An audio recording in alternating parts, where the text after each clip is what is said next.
Listen up. This is unprecedented. Please listen.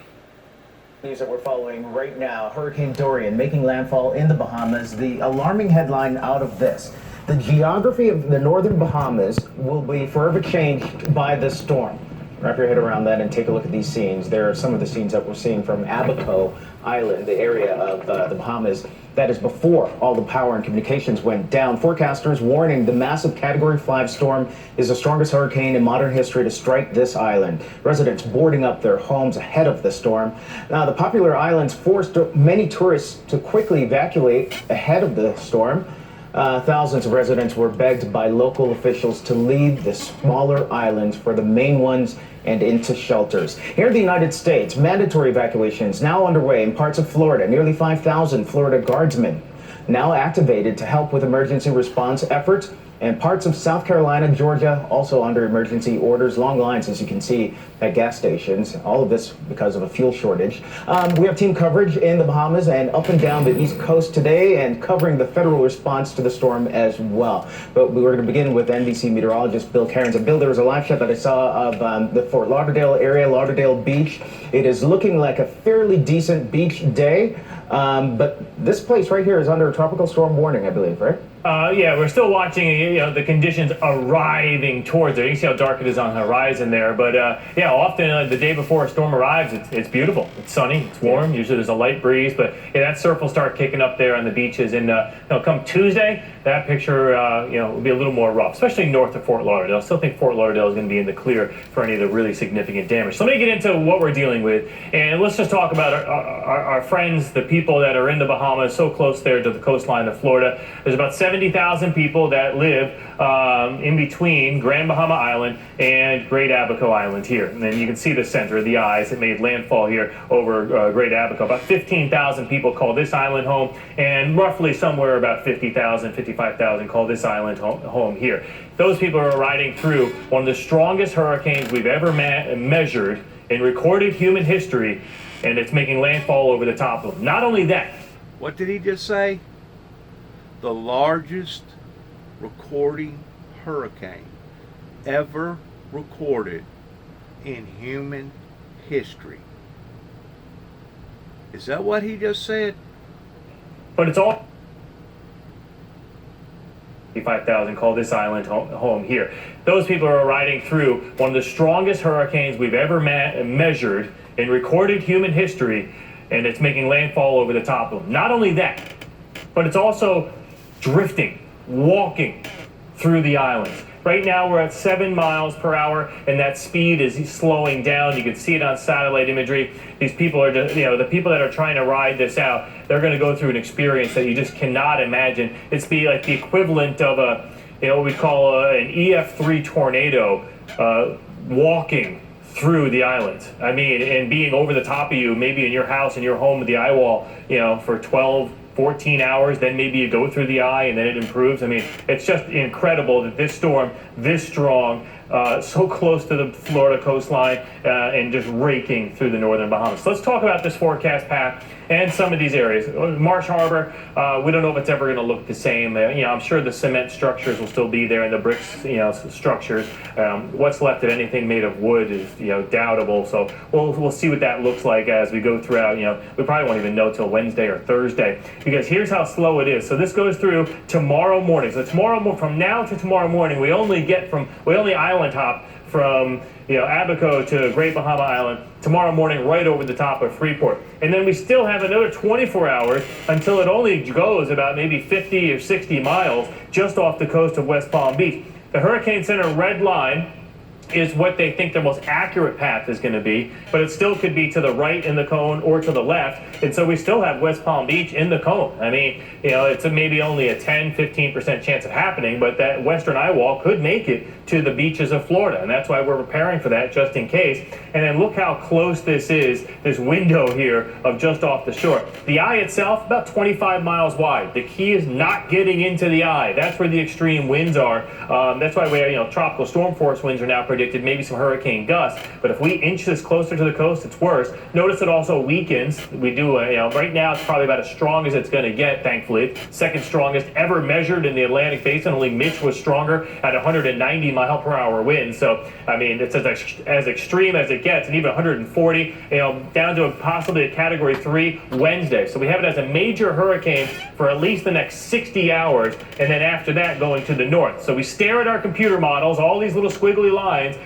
This one's the Canadian model, actually makes a landfall into Florida. The Hurricane Wharf, which was into Florida earlier today, a little further off the coast, but then that will move on shore after this up towards the Jacksonville area. The other computer models are off the coastline, so that's good news there. And then we haven't forgotten about our friends further to the north, because you're preparing too for Wednesday, Thursday, possibly even into Friday here, with the hurricane conditions right along the coast. Yes, it would only be, I say only because now it's one of the strongest ever, but a Category 2 hurricane making landfall in Charleston or Savannah, Myrtle Beach area is a huge ordeal. Storm surge, wind, power outages, flooding concerns, and then same scenario for our friends from Willington all the way to Emerald Isle, Carteret County, Atlantic Beach, Morehead City, back out towards the Outer Banks. And for all these people staring at that forecast, here's your squiggly lines. And I mentioned that yellow Hurricane Wharf model, one of our more reliable ones with that landfall near the Georgia-Florida border. Canadian model right skirting the coast, but a lot of the other ones, it's kind of where the hurricanes. I'm going to stop right there. This type of a hurricane is only supposed to happen every 500 to 1,000 years. Hurricane Katrina did not awaken the American people.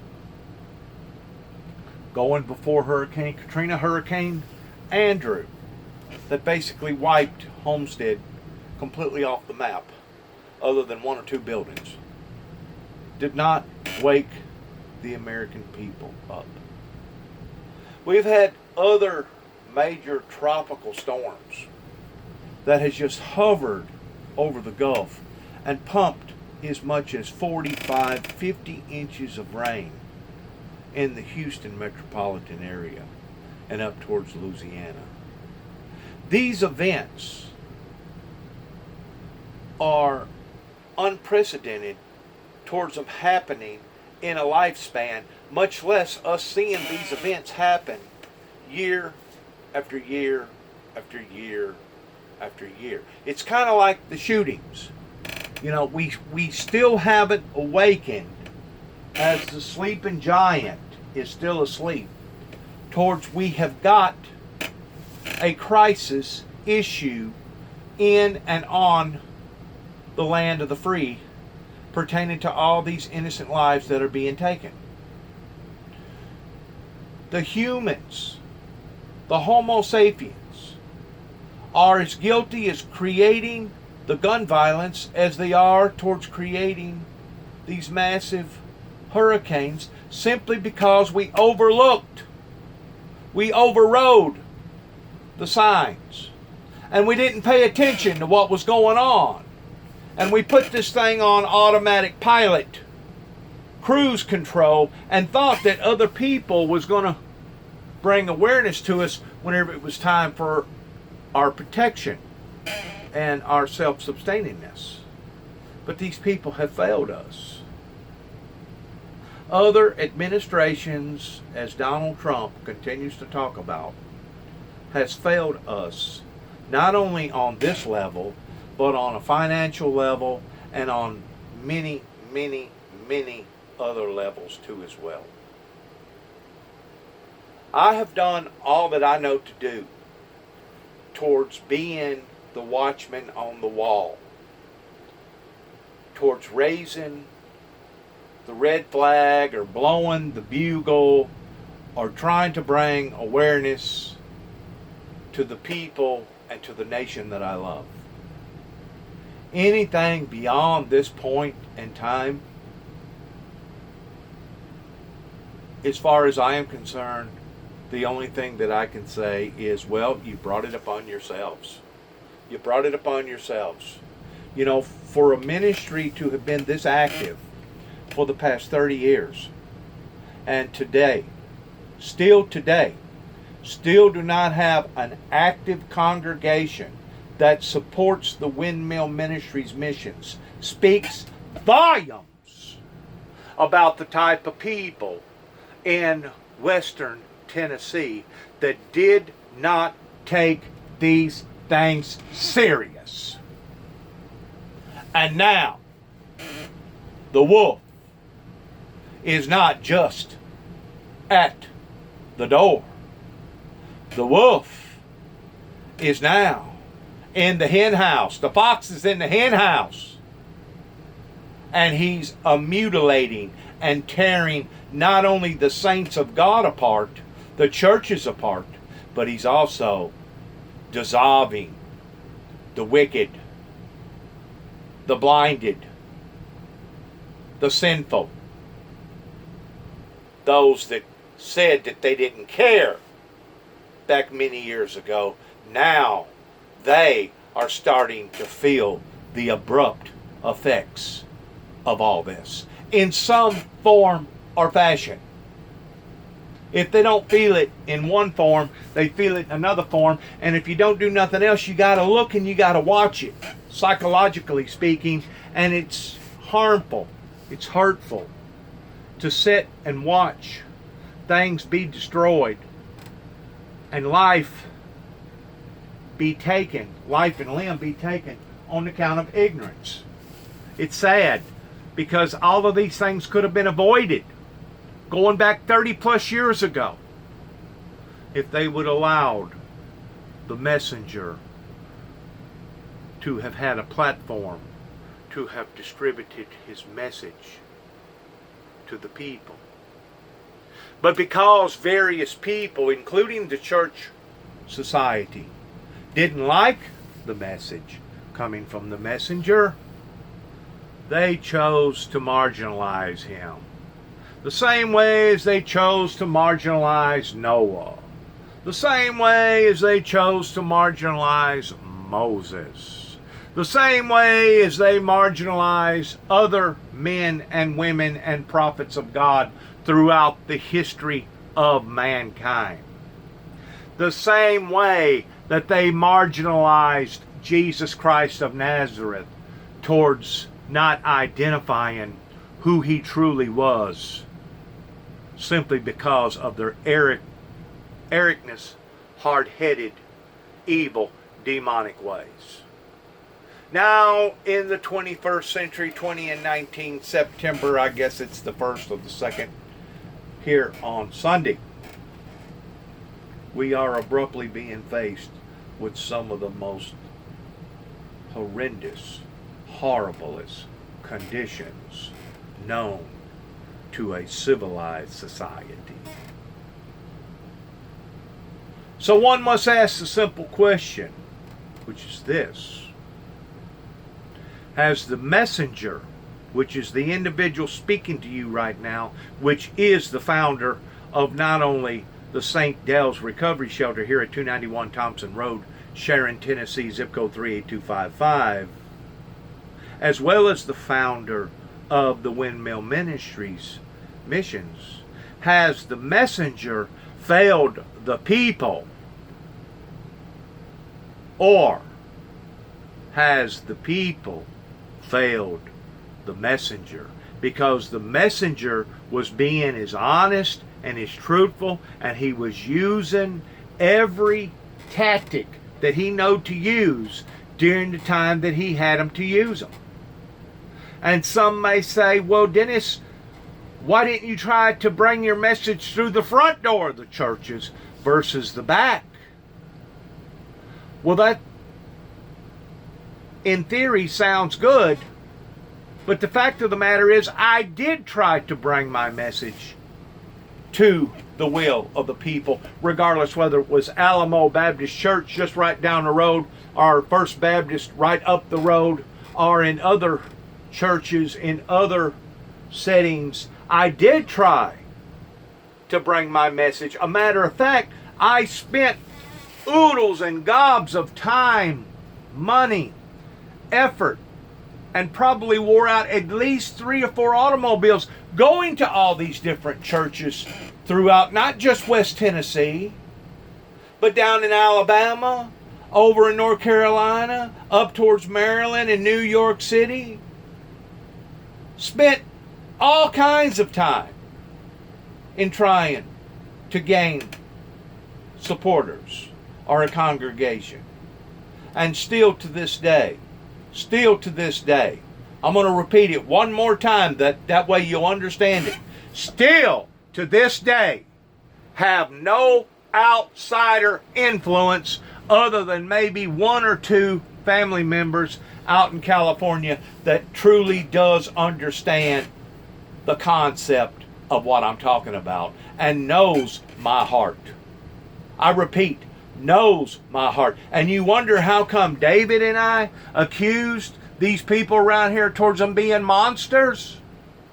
Anybody that has allowed for this to go on this long, and I think even the people in New Zealand would tell you this, and other countries would tell you this, any group of people that has allowed for this to go on as long as this went on without recognizing what's going on, either are blind, are totally unintelligent to the point that they either don't care or they've been bewitched.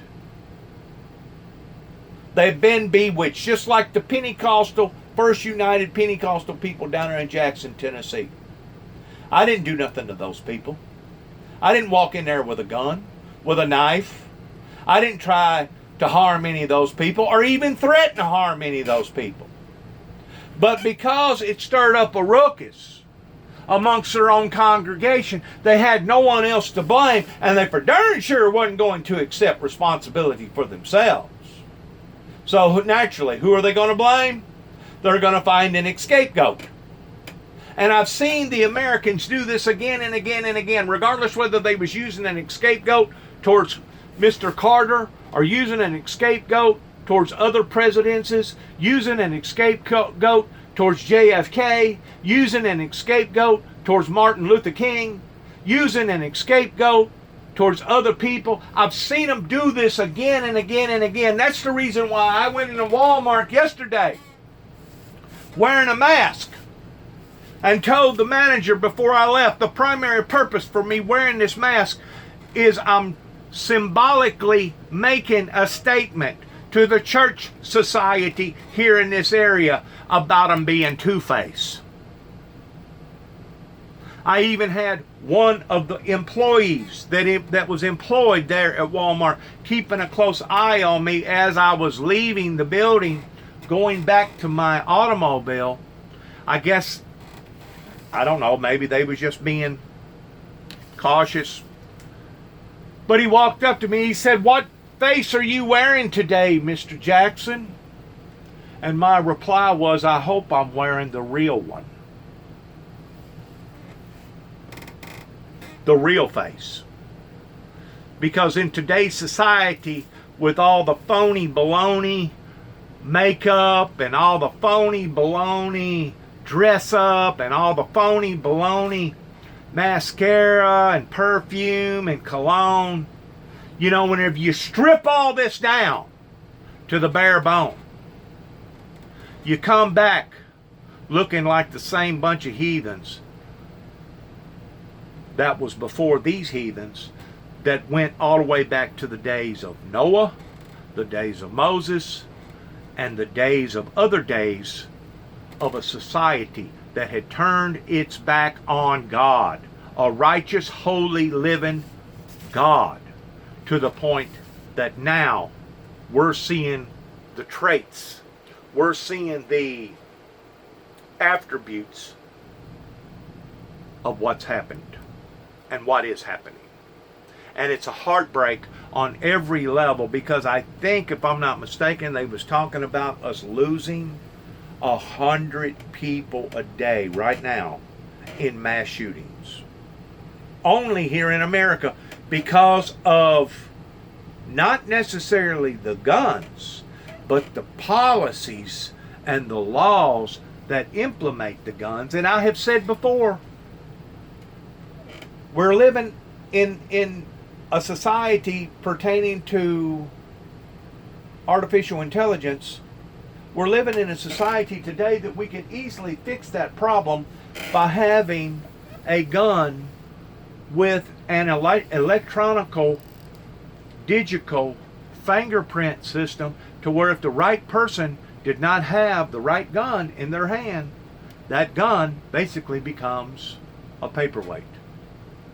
The same way with the money situation, towards the money being so freelanced and it being so easily to obtain drugs or operate a prostitution ring or work a bunch of illegals in a grape farm or down in Florida towards picking oranges or digging potatoes. It is so easy to misuse this thing called paper money that could easily be diverted over into, let's say, Bitcoin, a digital money system, to the point that if people was abusing the system, it would come near of having tattletale signs of, well, what are they doing with their money? Well, they're using it for prostitution, or they're buying drugs, or they're hiring up a bunch of illegals to go out here and work their farms. The problems that I'm talking about could be solved. It's just a matter of finding a group of people that's willing to solve them. In the meantime, we psychologically have to be damaged towards watching not necessarily hurricanes that are larger than anything that we've ever experienced or seen, towards global warming, environmental changes that are happening right in front of our very eyes. But now we've got to watch mass shootings of men, women, and children innocently be slain right in front of our very eyes, and there ain't a cotton picking thing that law enforcement can do about it, because they claim that they can't be everywhere for everyone, which may be true to some extent, but once you have identified that you've got this type of problem, then is whenever you resort to a plan B or a plan C. You don't continue to keep making the same mistakes again and again and again by overlooking the problem, because overlooking the problem is not going to fix the problem. You can sweep it under the rug, out of sight, out of mind, all you want, and hope that hope for the best, but expect the worst, kind of like this hurricane right here. But at the same time, you know that there's going to be another one that's going to follow after this one. It may not be this year, it may not be next year, but the way that the waters are warming pertaining to the environmental disasters that we're doing to the planet, it's inevitable that it's going to happen again. Just like it's inevitable that we're going to see more innocent, senseless, barbaric, heathenistic gunslayings happen here, not only in America but throughout the whole planet, throughout the whole world. I have said before and I'll say again, Satan is rising up, just like the book of Revelations talks about, because he realizes and he knows that his time is ticking, and it's ticking backwards. It's going from 10, 9, 8, 7, 6, 5, 4, and I don't know exactly where the actual status is pertaining to God's time, and I'm pretty sure it's somewhere right around either 2 or 1.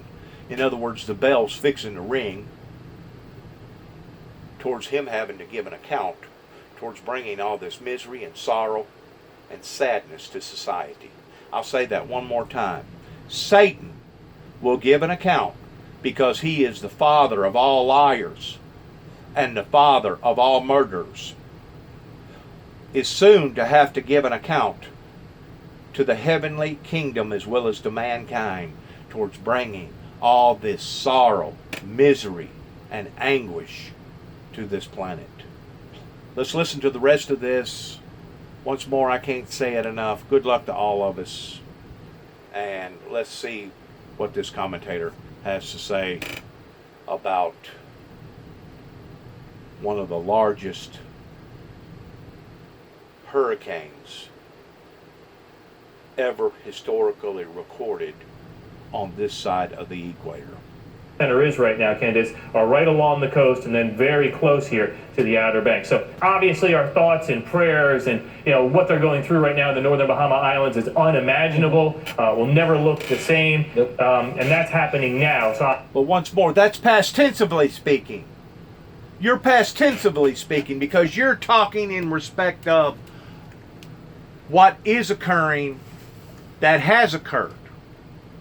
Now, how come we can't talk towards how to prevent these things from occurring?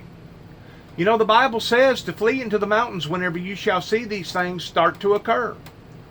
Christ was telling you to seek high grounds. All these little islands that are out there, all these people that are living on coastal lying areas are susceptible of total disaster like this. All of them. Obviously, that's the concern. Everyone that lives along these coastal areas, they're wondering what it's going to do to them. And we're getting closer. We're fine tuning this forecast, but the wiggle room between 10 and 20 miles is the difference between 120 mile per hour winds on the Florida coast versus maybe 60 or 70. So it's this is going to be one of those you have to pay attention. Yeah. Just watch it all the way through. And we're going to go through 5 days of this. And it's really tough. It's really tough that it's a holiday weekend because a lot of people aren't necessarily paying attention, but they certainly need to. You mentioned the northern Bahamian Islands are being impacted to the south. Is our own Morgan Chesky, Bill? I want to check in with him. He's in Nassau, Bahamas right now, where Dorian made landfall in the country itself, but he's down a little bit south. Morgan. We are here in Nassau, Bahamas, just outside the emergency management headquarters, where the Prime Minister just finished speaking, opening by saying this is the saddest day he's ever had to address his people. And that's because they're seeing the most powerful hurricane they've seen here in recent history, Hurricane Dorian, roaring ashore in Abaco Islands with winds upwards of 180 to 200 mile-an-hour gusts. And right now, we know that the scene there is dire. He described Abaco Island as water being pushed inland anywhere from 18 to 22 feet of storm surge in certain areas. It is too late now for people to evacuate from there or in the adjacent island of Grand Bahama. Right now, the only plan is to hunker down and weather out this storm, which looks to be incredibly powerful. We know that they've had a chance to prepare in past days, cleaning out grocery stores, filling up on fuel, and that power has already been knocked out in Abaco Island by the power company in order to prevent any electrical fires from those high winds that Dorian is now bringing. We anticipate another update later, but at this point in time, dire situation in the northernmost islands of the Bahamas that look to be hit by Dorian for the next 24 hours or so as this slow-moving storm continues to churn through this area. We'll send it back to you. All right, well, you guys are still getting some hurricane-force winds right there in Nassau. Our thanks to Morgan Chesky. Back here on the U.S. mainland, let's head now to Jacksonville Beach, Florida, where Julia Bagg, a reporter from our own NBC station in Miami, NBC6, is monitoring the storm there. And Julia, you might have listened just now to what Bill Cairns was saying. He was saying that one of the models has the storm heading up to where you guys are right now. How are they preparing? Well, Candace, nobody is going to take any chances here, certainly. Just behind me, the surf kicking up. We're feeling the winds, too. The good news here, Candace, is families still have time to prepare, and that's exactly what they're doing right now. You've lived here 20 years. What have you learned about storms like these? Well, it's what I'm doing now. Like I said, always prepare for the worst, hope for the best.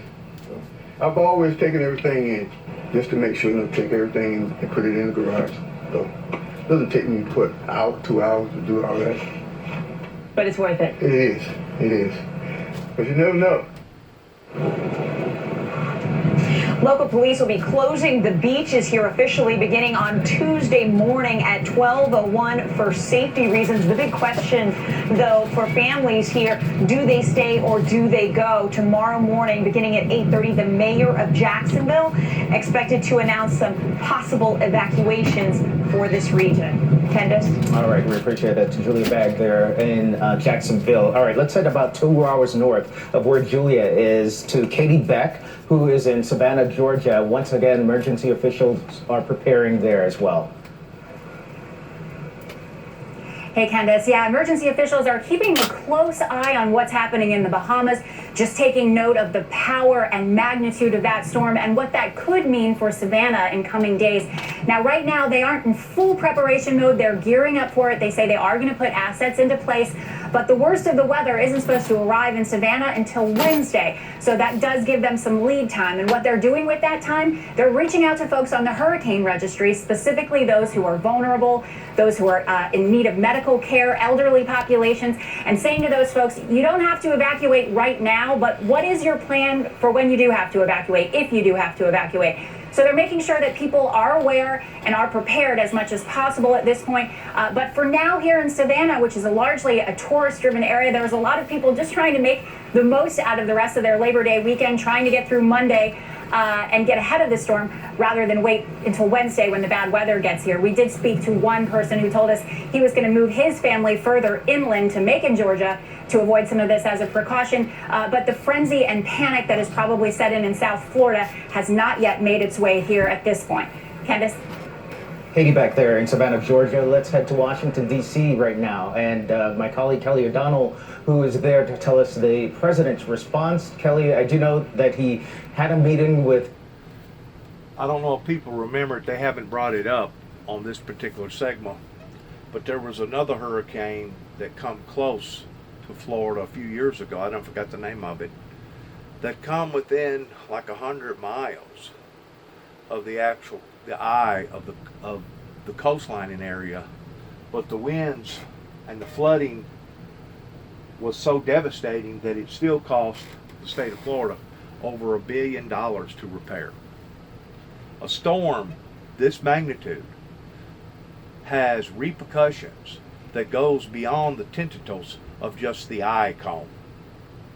That's the part that the professionals here keep trying to emphasize upon, that just because you may not get a direct hit, it's big enough and large enough that you're still going to sustain damage if you're within a 2-mile area of the coastline, providing that it don't hit the actual coastline as far as the cone. That's almost unthinkable that anything could be that big that would cost that much money and cause that much damage. But that is what mankind is doing to itself, because we're not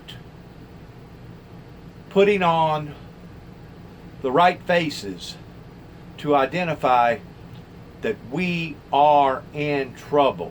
Especially whenever you have an American president that is still in denial about environmental changes and what we're doing to the atmosphere.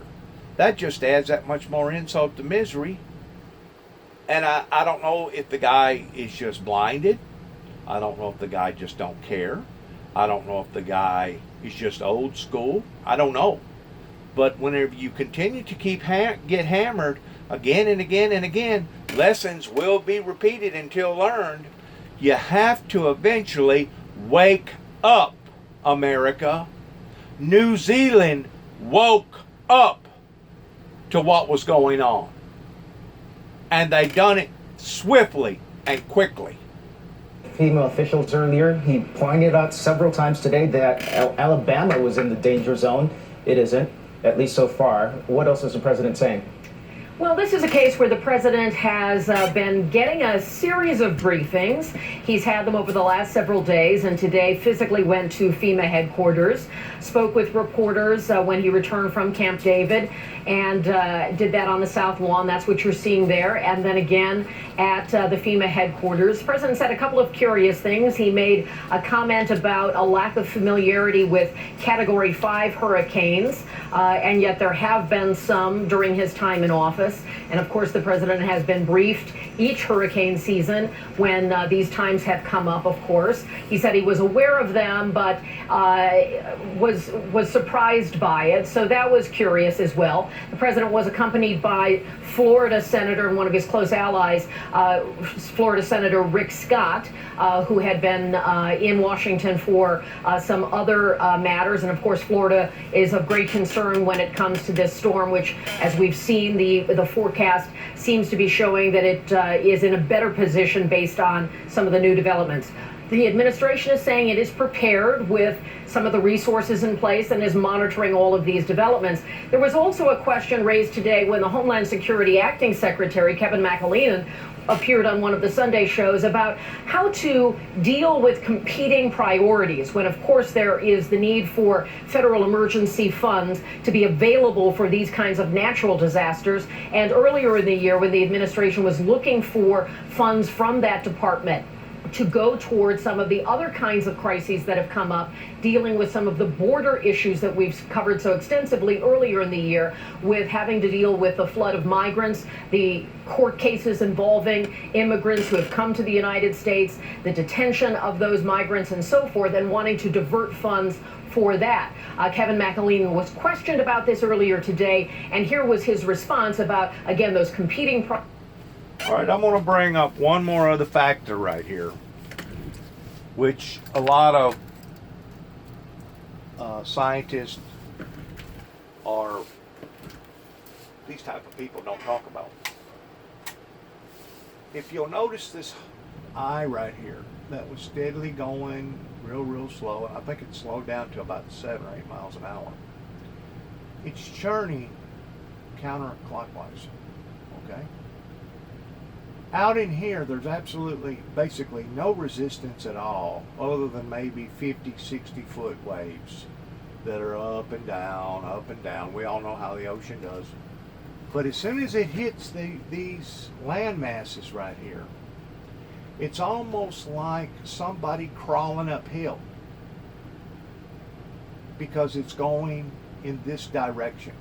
And as it's hitting these bigger buildings and all these trees and all these obstacles, naturally it's going to have more of a resistance of going this way versus going this way.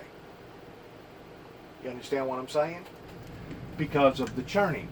Now, if this same eye and this same hurricane was on the other side of the equator, instead of it churning counterclockwise, it would be churning clockwise.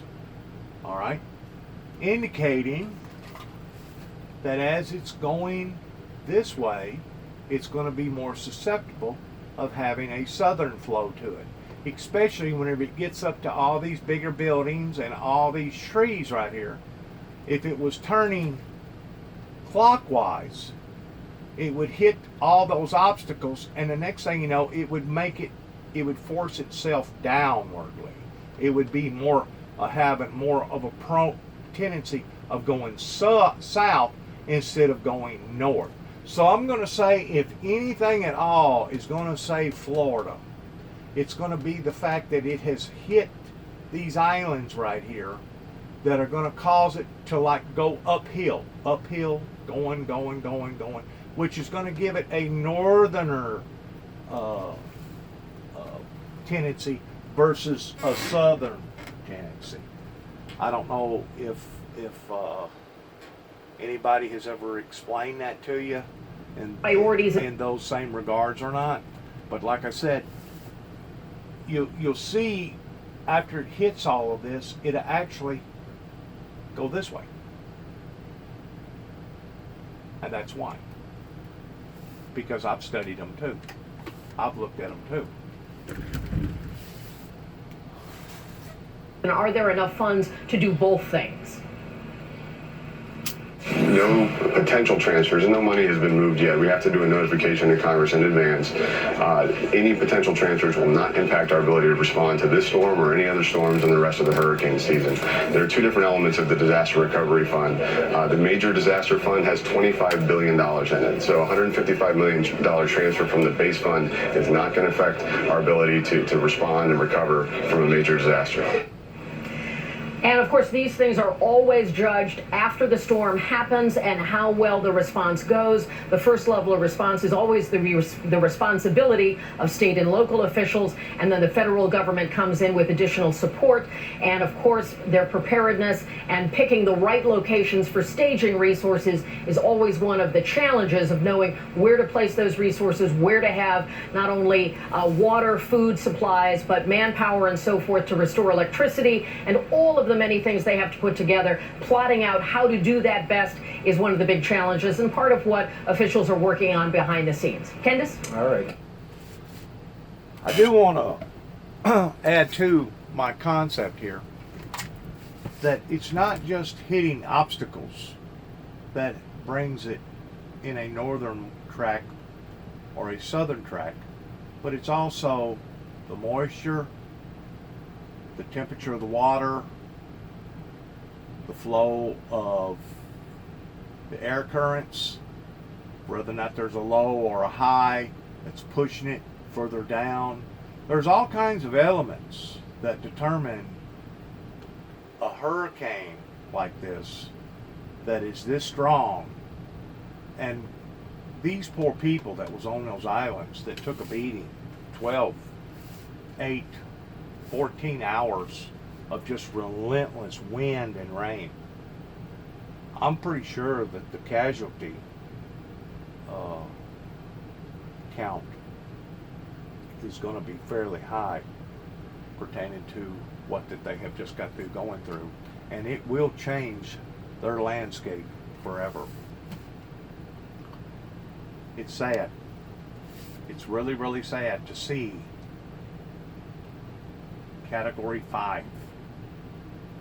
That's putting it up there in the equivalency of a Category 3 tornado. That's powerful. That's 180 mile plus winds, not counting the gust that if you don't have a very, very strong structure, odds are, if it don't get completely destroyed, it's going to be damaged to the point that you'll probably have to rebuild it or tear it down to begin with. These things is deadly. They're lethal. And instead of us receiving a hurricane every 500 years or every 1,000 years, now we're seeing these routinely again and again and again. And this is not the first Category 5 that we've had since Donald Trump has taken office. I think the first year that he was in office, we got bombarded by another major hurricane that hit Puerto Rico. That was a Category 5 before it actually hit Puerto Rico, that wound up going down to a Category 4. But we can see the damage that occurred in the island of Puerto Rico, and to this day they still haven't fully recovered. Something like that takes basically a whole generation to tear down all the old and to rebuild where the damage was. It takes a whole 10, 20 years before you finally reconstruct. But how are you going to reconstruct if you're steadily being bombarded by these things? That's the reason why Jesus said to flee into the mountains. Get out of the low-lying areas, because you're susceptible of being bombarded and hit again and again and again. Kind of like the fires out west. If you live out there with a bunch of vegetation around you, you're susceptible, especially with the Mother Nature not giving the rains out like it should at times. You're susceptible of seeing large, humongous fires. People's going to have to put on a better face, a real face, if they're going to face the challenges in the 21st century towards a society such as ourselves surviving. Not just prospering, not just growing, but surviving. We're in a survival mode right now whenever it comes to stuff like this and the gun situations of all the mass shootings that's going on throughout the country. If there's ever been a time that we really needed to put our heads together and take this thing off of autopilot, because it's obvious that the past 3 or 4 administrations that's been in power let this thing creep up onto us to the point that now we're being blindsided by all this stuff. We need to awaken. The sleeping giant here in America needs to awaken before it's too late over all these issues. Thank you for listening. Good luck to all of us, and once more, shalom. Kelly O'Donnell there at the White House. Our thanks to Kelly, Julia Bagg, as well as Katie Beck in Savannah, Georgia. Thank you all. I do want to point out, in the meantime, the update that we just got from the National Hurricane Center. As we take a look at the storm in the meantime, they're saying that the eye of Dorian has made a second landfall on the Great Abaco Island near Marsh Harbor, sustained winds 185 miles an hour. And as we go to break there, take a note of something that I've noticed there in the last couple of rings of the satellite. While it kept going, did you see it move right there? It hit that vegetation, and it bounced directly north, give or take probably about 2 to maybe 10 miles is what you're west, seeing. to That the little left. bobble. The last couple of times, Boom. look, See it it's bobble? starting to make that turn to the north. Boom. That's a natural instinct for a hurricane, because it's hitting all the vegetation and it's hitting all the buildings. Once more, if we was on the other side of the equator, the hurricane would be turning clockwise versus counterclockwise. That would have a tendency of going in a southern direction versus a northern direction. But this thing is so massive, it's got so much momentum pushing it. Don't underestimate the masses of the storm based around what the eye of the hurricane just done. Because what the eye of the hurricane just done is a natural occurrence whenever it hits massive amount of an island like that. Now people think, well, it's just only hitting that part right there. No. This part right here is 185 mile an hour sustaining winds. Then it goes from 180 to 170, 160, 150, 140, 130. Now that's 130 miles this way, or give or take, in this area. 120 mile an hour winds. So just because they're not in a direct hit towards 185 mile an hour winds doesn't mean that they're not still sustaining damage here. All these little islands where people live. That's a massive storm. That's a monster. That's not a baby storm. That's something there to pay attention to. You can see it there as forecast, at least as far as we can tell right now. We'll get an updated forecast coming up.